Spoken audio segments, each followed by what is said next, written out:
Swayam Prabha. Digital India. Educated India.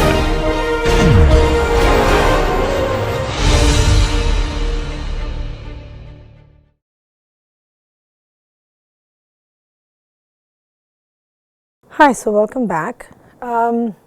We spoke about the K omega, K epsilon turbulence models, right? And the Reynolds average Navier-Stokes equations. Essentially, these are things that you kind of choose these models when you're using a commercial software like ANSYS, right? You go and choose a K omega turbulence model, K epsilon turbulence model. So I try to give you an overview of what this is all about, right? And we also kind of basically an overview and also the Spelett-Alamaras model, right? So there's and we looked at now what we were trying to do is essentially say that now that we are inching towards this, what exactly is computational fluid dynamics, so CFD.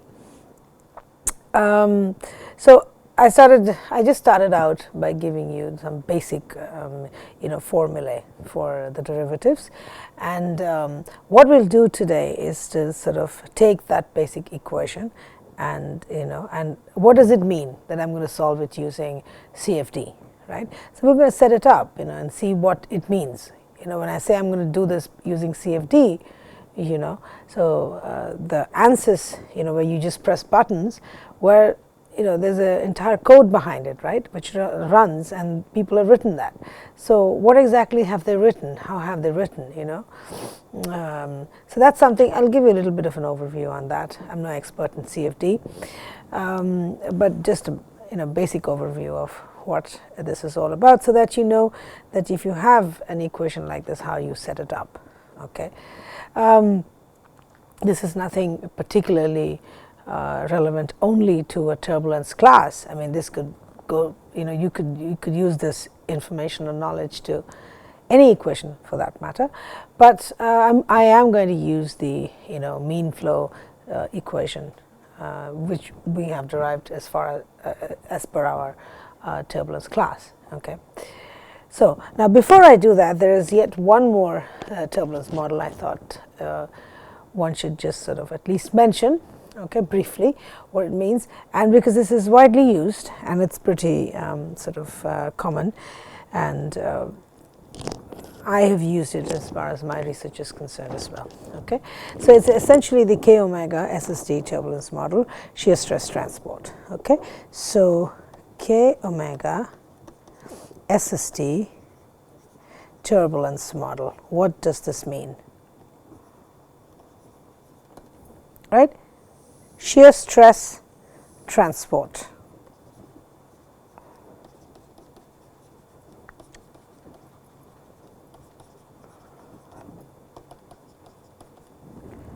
Right? So what does this mean? Well, what is interesting about this part is that one actually uses both the K omega and the K epsilon equations. Models rather. Okay, so one uses both of these models, but in different zones of your domain, if I were to put it that way, right? So if you have a boundary layer, right, so then close to the wall, right, close to the wall is what you use as the K omega model, and when you're far away from the wall, then you use the K epsilon model. Okay, so we actually use both of these, in tandem. Okay, and so because of that, what is the advantage? Is the solution which is close to the wall, which is near the boundary layer, is integrated without any singularities, and there are really no the solution at the outer wall, where we are sort of going away from the wall, it doesn't suffer from sensitivity to free stream turbulence. Okay, and apart from these, they also use this Bradshaw's condition in the separated region, right? Well, therefore, which is less diffusive, because so we use that condition in the separated region because again that is less diffusive than the K omega model. Okay, so I'm going to write all that down. Okay, so this is obtained by, so this is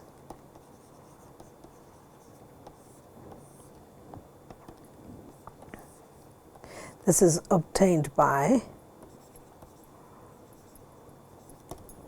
blending, okay, k omega close to the wall, k omega model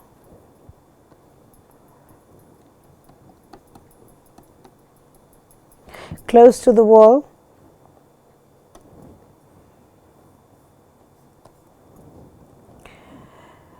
and k epsilon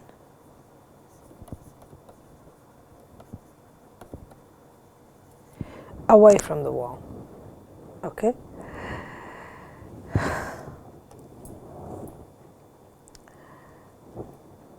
So essentially then solution is integrated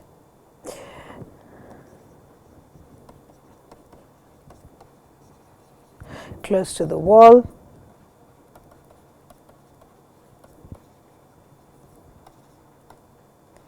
without any singularities. Okay. And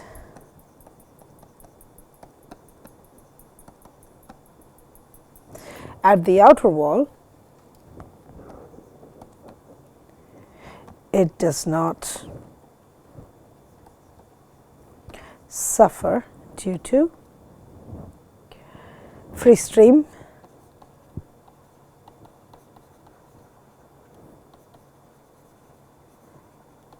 turbulence sensitivity rather. Okay. And along with this,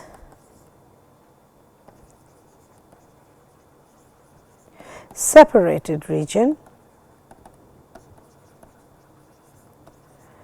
Bradshaw's conditions, right, are used. Okay. Well, let's just say it is less diffusive, okay, than k omega model. Okay, so actually this is almost okay. So what this essentially means that the k omega SST model, turbulence model, is actually solving two extra equations, right? Other than the the ones given by these models. So k omega and k epsilon both are two equation models, right? So apart from these two, it also solves. It involves solving two more equations. Okay. Number of equations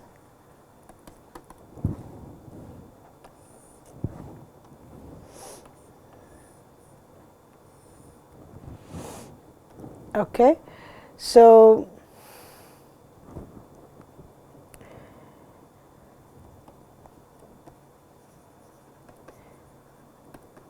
two additional equations,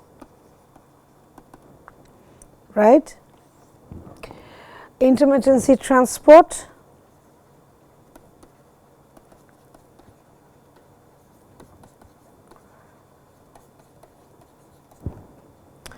and momentum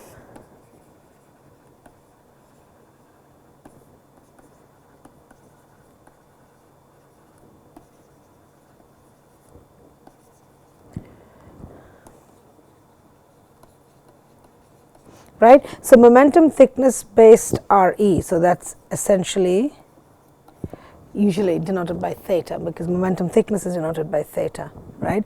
So we essentially, the k omega SST turbulence model will also solve these two additional equations. I'm not sort of explaining in detail at this point of time, this is just sort of to give you an overview.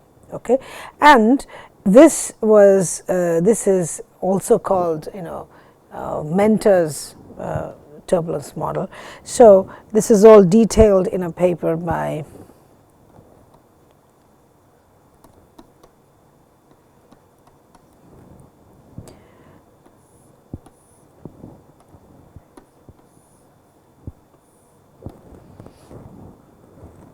okay. All right, so I think that's where that's all. Okay, so that's all I want to talk about. Now let's get on to the CFD part. Okay, so we started out with that, and we said that I wrote out some difference formulas. Let me sort of bring that up. Okay.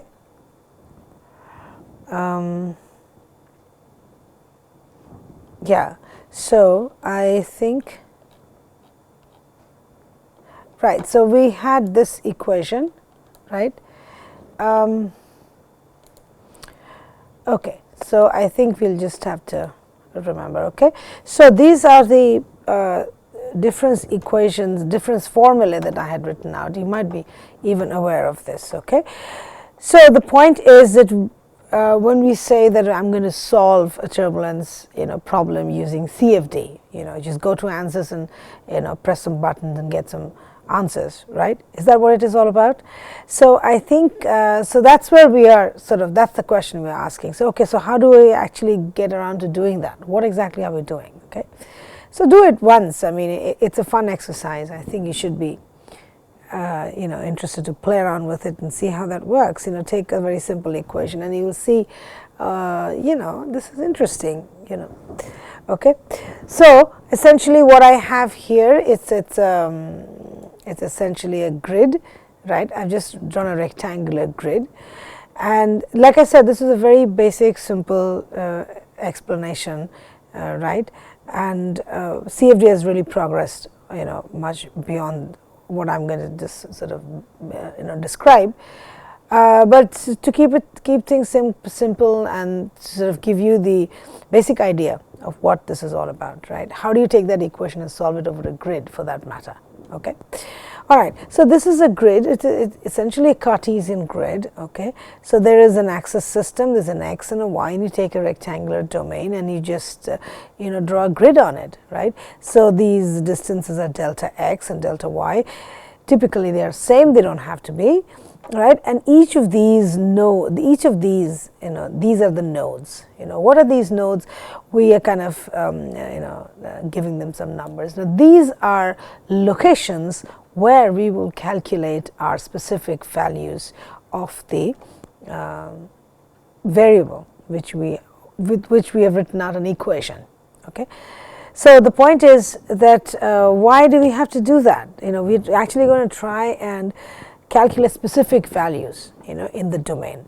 Now, where in the domain? So that's why we take the domain, divide it into, a grid, and everywhere the lines intersect. So that is a grid point, right? So therefore, I call this as I plus 1. This is an I minus 1, I plus 1, so on and so forth, right? So that's what I do.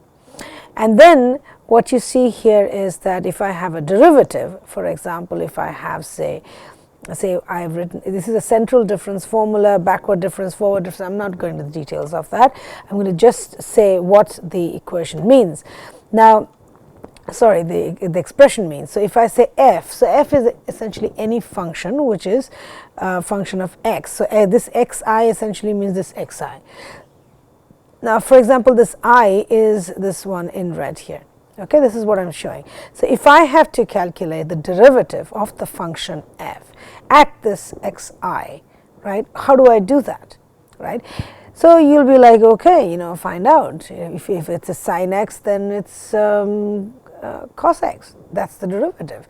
If it is cos x, then it is minus sine x, right? Am I right? If it is x squared, it is 2x. The point is, what if I do not have a function like that, and it's just so complicated, and there is no there's no defined function like that? Then how do I calculate that derivative there, right? And that derivative essentially is giving me the change of the property as I move in the fluid domain from one point to the other, and this is important for me to know, right? So then how do I do it? So that's where the CFD comes in, right? So if I had to calculate the first derivative, first order derivative, like dy by dx, that is, right? So in here, so I write that at f. So f is my function, and this is essentially that. So then what I do here is I go here, right, and I calculate is I plus 1. So I take, if it is, if the now the point is derivative is in which direction. If it is in the y direction, so then it is f dash, xi, but in the y direction, that is del y of fx at I, and it could be del x of I as well, right? So in here, when I show these 2 points here, so I plus 1, I must, I can basically get del f del y. Right? That's the first derivative, and if I do that, all I have to do is, first derivative means the function value at I plus 1 minus the function value of I minus 1 divided by the distance between them, which is essentially 2h. Okay. If I need the second order derivative, that is d2 f dy2, say, then I take this value, so y at I plus 1 minus 2 times the y at I plus the value of y at I minus 1, all of that divided by a delta y squared, right, which is what I have written here, right. Instead, now if you had to do a forward difference, so now this is a central difference for differencing, right. You could write the derivatives in this fashion. You could also write the derivatives using these two formulae here. So instead of writing the first order derivative as I plus function values at I plus 1 and I minus 1, I might as well just write this as I plus 1 minus yi by h, right.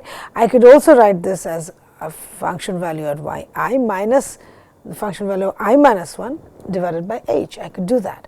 Or central difference, this the function value at I plus 1 minus I minus 1 by 2h, right. So that's what this means. Okay. So now let us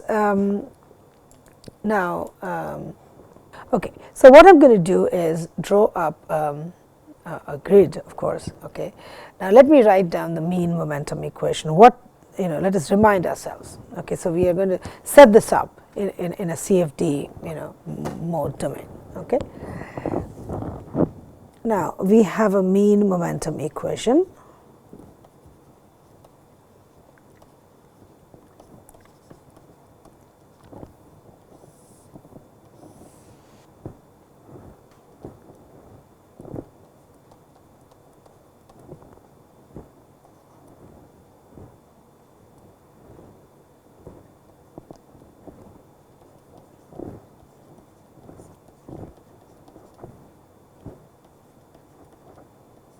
Okay.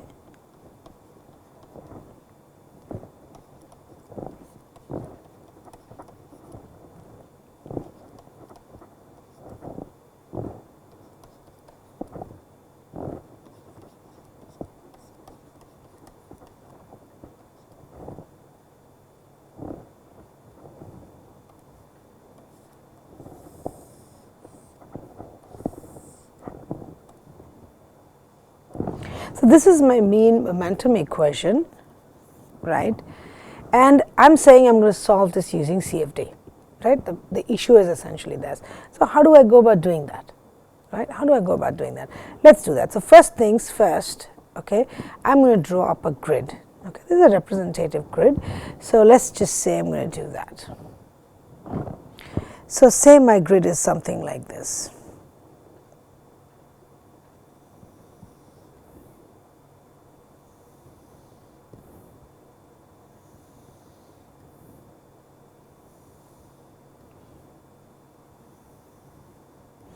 Okay.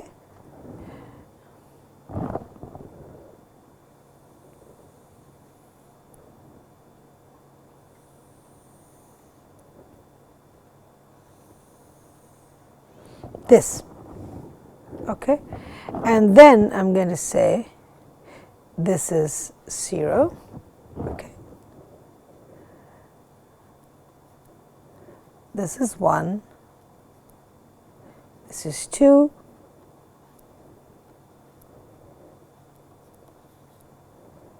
this is 3,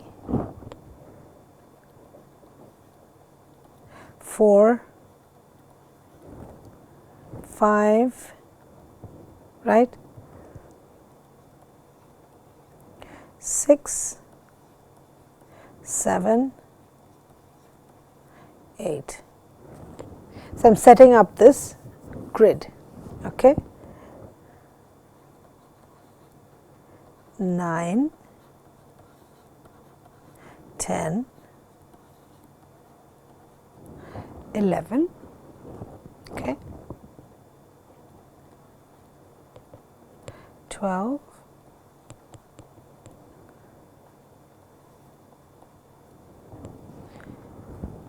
14, okay, and then this is your delta x, right, and this your delta y. Okay, all right. So now let's just say, now let us look at this equation here. So I have a, so what do I need here? So why did I talk about the derivatives the way I did just a few minutes back, right? So you see I have a second order derivative of uj here, and that's, you know, I also have a second order derivative with respect to uj in this form, which is basically in both axes, and also have a derivative of the pressure, right. So that's what we need to calculate now, and I have this domain. How do I do that? What is it that I do here? Okay. All right. So let's just say that this second order derivative, let's look at that. Okay. Let's say del 2, okay, del x2 u. Okay. Now let's decide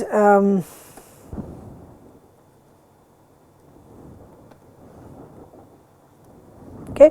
Now let's decide at which location shall we take this. Let's just say we'll take this at this location, which is 0. Okay. So this one at location 0. Okay. And so in that case, I think I should also sort of write down this axis system. This is y and this is x, right, which is origin is somewhere here, origin is this here. Okay. All right.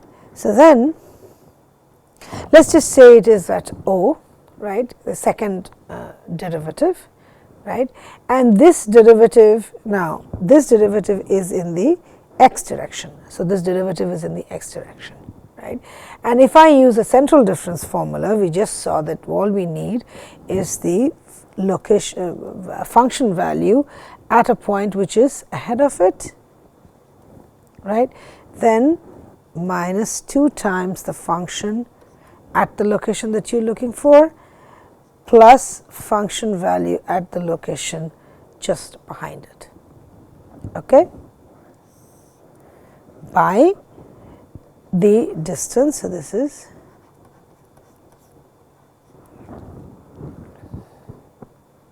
now the question. Now you could ask here that, okay, so you are, so essentially what I am saying is that I need the derivative of the mean value of the velocity at the location 0, right, and then I am saying that that can actually be figured out, you know, without doing any calculus, but actually just taking the values or individual values of the functions of the mean value at say 0, 3 and 7, and I bunch them up together like this, right, and that gives me the derivative, second order derivative at location 0, right.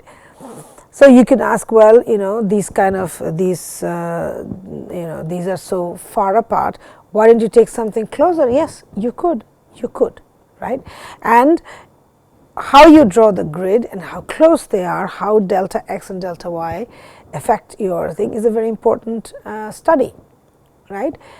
Having said that, beyond a point, decreasing your delta x or delta y is not going to help, and that exactly is the limitation of your numerical method. Okay. Now, here of course, I have drawn this grid really nice and big and large just for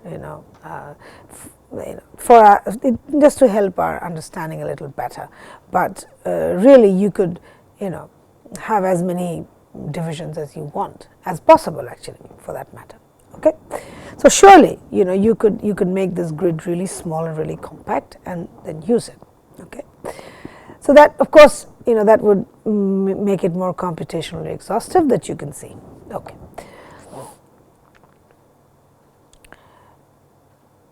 In other words, I have a domain, the way I have drawn it here, it's kind of pretty spread out, right, and I am looking at the change in a property, which is the mean velocity here, right, at a certain location, and I am using the function values at other locations, but these are locations which are kind of spread out, right. So, I am using those values.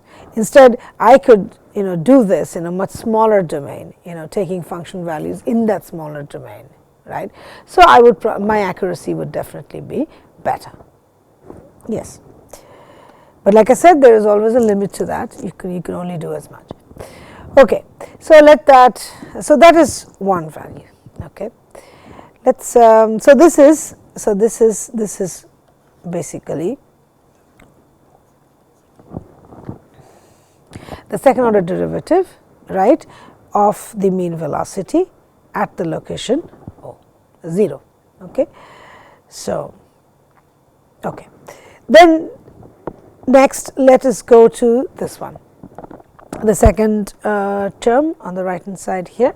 So, let us go to that, and we have something called del 2 del x del y mean value, and let us then calculate this at again the location 0, right. Now, this is nothing, this is say this is equal to del y, okay,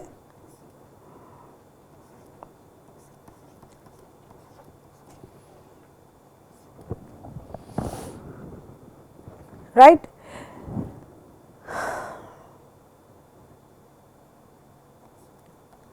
At O, right, at 0. So, this is a del y of del mu del x, right. So, let us do that. So, this is del y. Okay. Now, derivative, first order derivative of the mean velocity at this location in the x direction.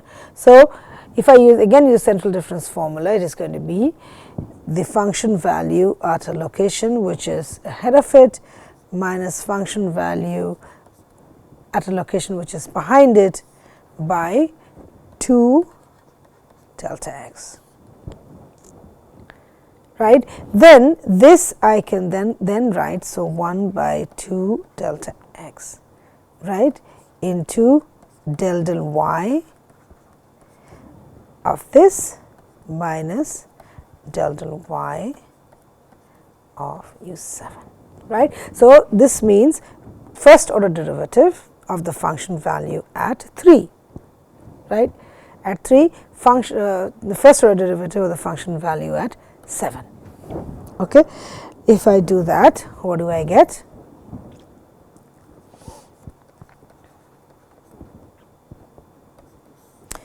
This is in the y direction, right. So, again I will use a central difference formula. So, if I use 3, it is 2, right, 2 minus 4, function value is at 2 minus 4 by 2 delta y. Now, let me ask you this. When I wrote u3 minus u7, okay, why didn't I write u7 minus u3? Why didn't I write that? And now I am saying that for example, u3, this is going to be in y direction. So, then I go to a function value which is ahead of it. So, then I am going to write this as u2, right, minus u4, one that is behind it. So, u4, right, by 2 delta y, because I am doing it in the delta y. Now, why is that? Why am I writing, why can't I write y4 minus y2?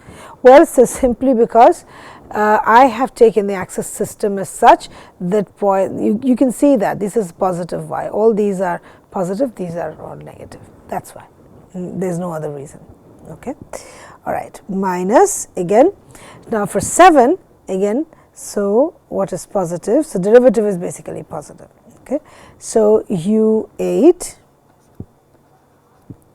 minus u6 by 2 delta y.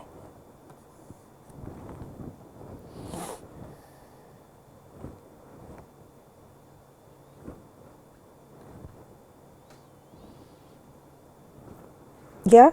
So if you do this, so then this turns out to be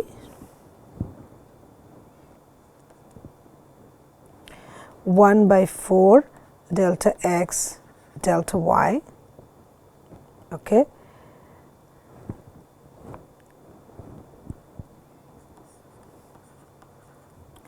u2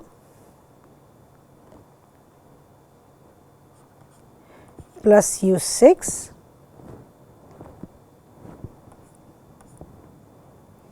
minus u4 plus u8.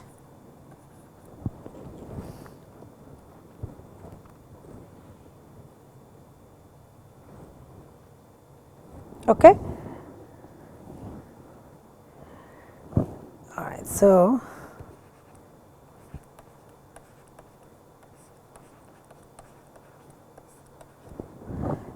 okay.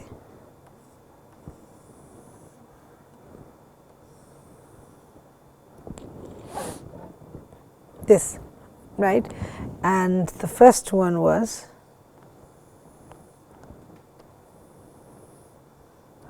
this.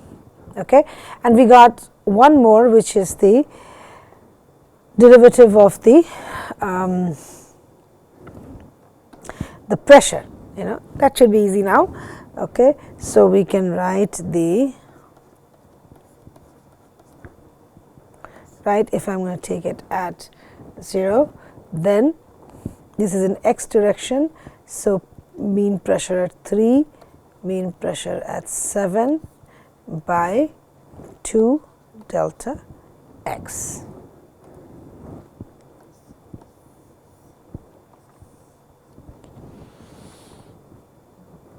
Right. If I do that, then I should be able to now go back and write up the okay, I mean, I have just written out the derivatives, so I should be able to write up the equations. Before I do that, let me finally write out each term, right. So nu into this and all of that. So in this equation 1, so when in the equation 1, I will write out each of these terms. Okay. Then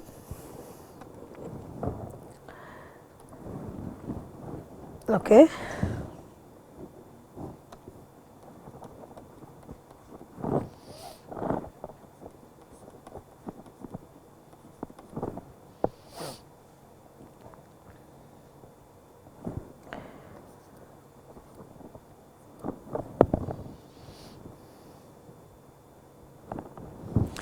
Okay, so that becomes, so essentially what I am saying is, now if I go back, so all I was doing is ddt of at j is equal to 0, right, at this location, and I found out the derivatives, each of these derivatives, right, in terms of function values at various locations, right. Then first term is the second order derivative, which is this one here, multiply that by nu, right. So let me write that then. So that is essentially nu, right, by delta x square. Okay.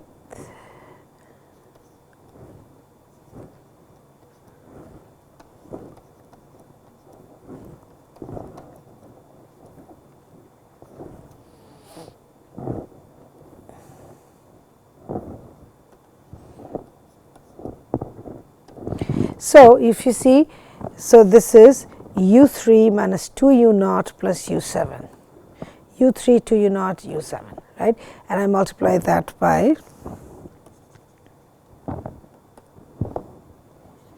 nu right, and delta x square was there. So then the next term is nu t into del 2 del x del y. So del 2 del x del y is here, right here, right. I multiply this by nu t, okay. So this one is plus nu t by 4 delta x delta y. Is that right? Okay. And then what we have is u2 plus u6 minus u4 minus u8. Is that right? Okay. And then again, if I go back, the pressure term is essentially at this location is 1 by rho into P3 minus P7. Okay. So minus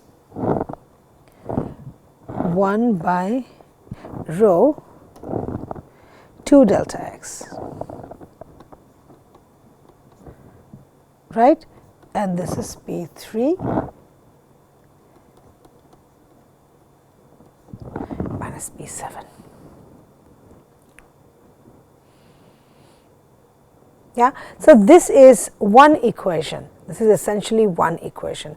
Now, if you see this, if you see here, so if I were to take just this part of the domain, so I essentially have 15 node points, 15 locations in the domain. Those locations are essentially the intersection points of the grid lines, right? And these are the points, I have marked them. So 0 to 14. So 15 points are here where I could potentially figure out the values of the mean velocity, which is this u mean, right?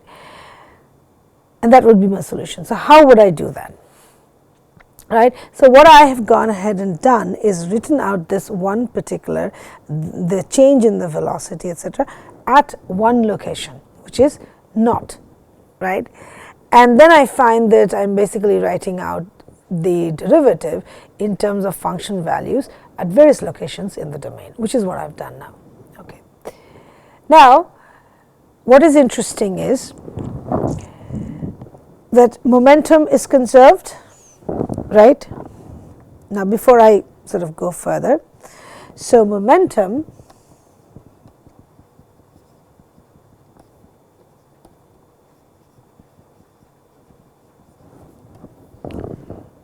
is conserved, right, which means what? Which means that the left hand side of this is actually equal to 0, right, which means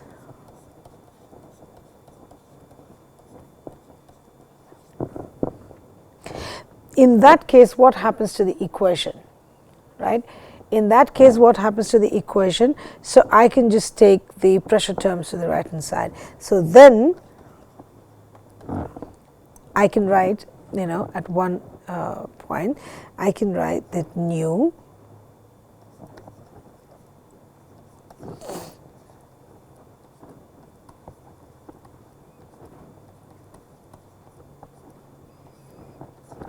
okay,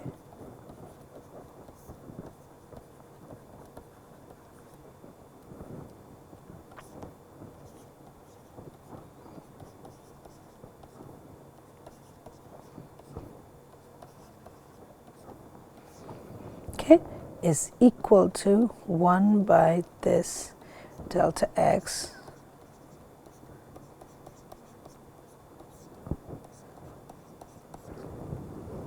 so that is one equation. Okay, interesting. So now having said that, so we're going to, so therefore we can write it now like this. Okay, so let's do that. So let's do that again. Okay, let's write this up for a couple of points, right? So and then essentially what we're going to try and do is write this out in a write this out in a matrix form. Okay, so that, and then you realize what the solution is going to be like. Okay. Okay, so now let us write it out at, say, another location. Okay, so let that be. So okay, so I've got O, right? Let us go ahead and write that at, say, 3 Okay, let that write that at 3 and 7, right, and then we will also write that at these locations 2 and I think 6 maybe we could write that at 6 maybe. Okay, where is 10? Oh, 10 is right here. Okay, so you can write that at 10. Yeah, okay. So let us do that. So we're going to do it at 2. Okay, you have 2 and okay. So essentially, what I'm going to try and do is one is here at 2, which is actually at the reason I'm going to take 2 and take 10 is to show you that now these are on the boundary. Okay, now this is my domain. This is my domain. These are the only points that I'm looking at as of now. Okay, I have defined this domain for myself. Now, if I were to use, for example, a central difference formula, okay, for del y, okay, for the first derivative, say at this location, then I will need a point ahead of it, which I don't have because it's at the boundary. Then what do I do? So as of now, what we will do is we will do a backward difference formula from here, right?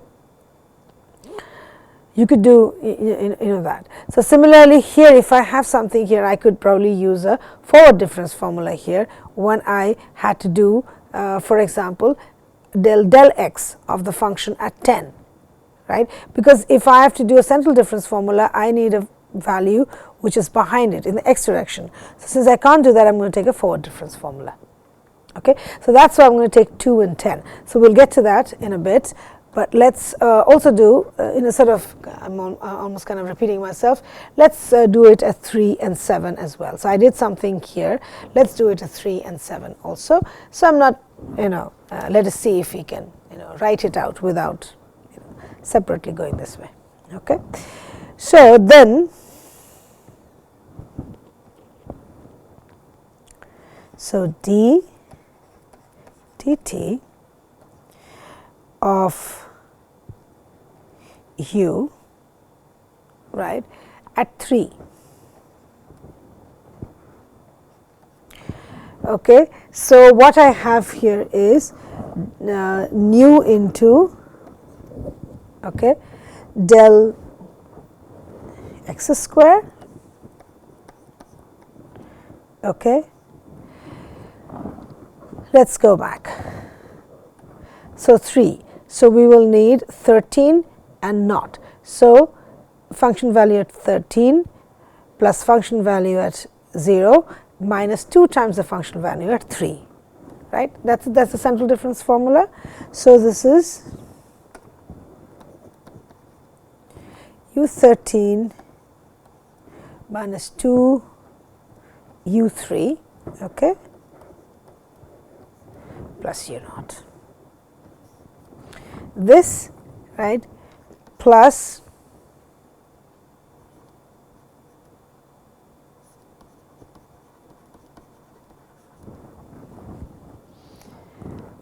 okay. So if you see u2, u6, okay, del x, del y here.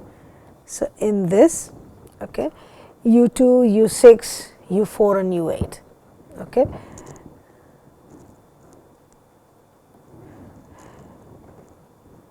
So u2 and u6, right, you add this up and subtract u4 and u8. So now I am here, you add 3, so 12 and 5 I'll add up, subtract 14 and 1, right, these are the diagonal ones. So how am I sort of looking at that? I'm just looking at these values, right, I'm looking at these values. So essentially I'm looking at the diagonal values of this. So then what I get is u12 plus u15, right, minus u14 minus u1, okay, and the pressure term, this is delta x. So this will be 13 minus naught, I think, yeah.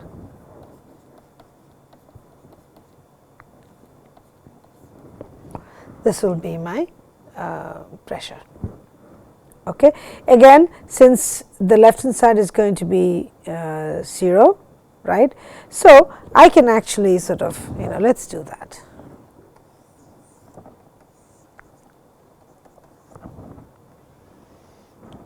right. So, basically we are going to say this, right, is equal to this, the right hand side, right. That becomes your equation. So, and I am going to call that as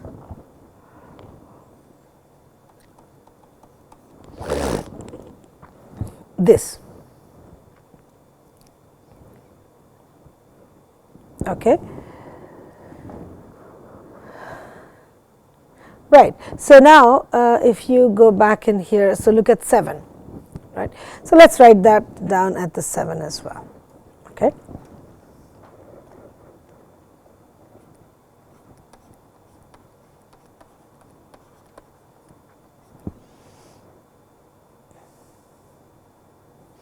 Okay, and that is equal to,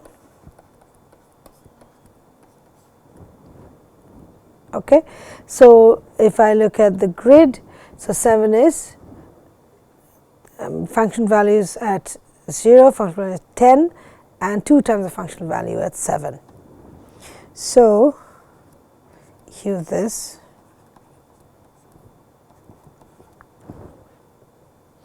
function value at 10, okay, plus nu t by 4 delta x delta y, okay, then again 7. So, it should be 1 and 9. So, if I do this, so it should be 1 and 9 and 5 and 11.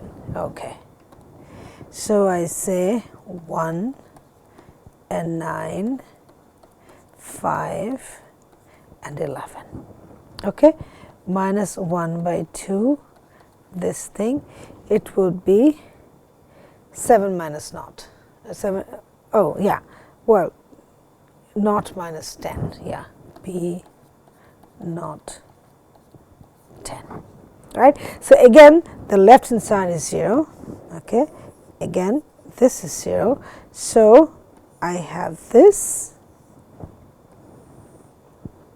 right, is this is equal to this, then this is my third equation.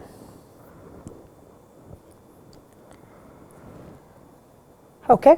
So, the next thing is, like I said, we're going to go and look at two locations at the boundary. Okay. So, one is I think 2 we said, right. So, we will look at, so let us do that. Okay. Then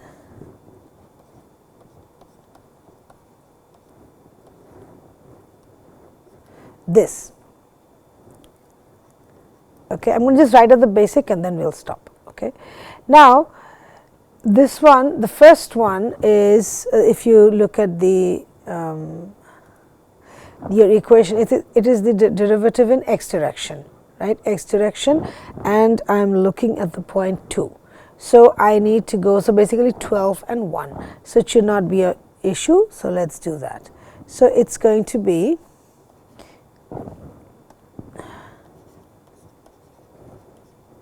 delta x square, okay, 12 minus 2 u2 and u1. Now, this is the part. So, this nu t, right, nu t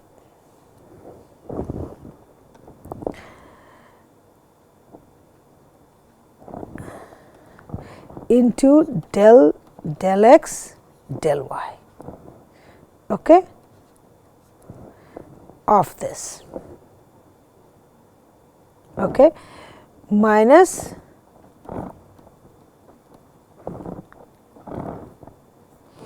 again P12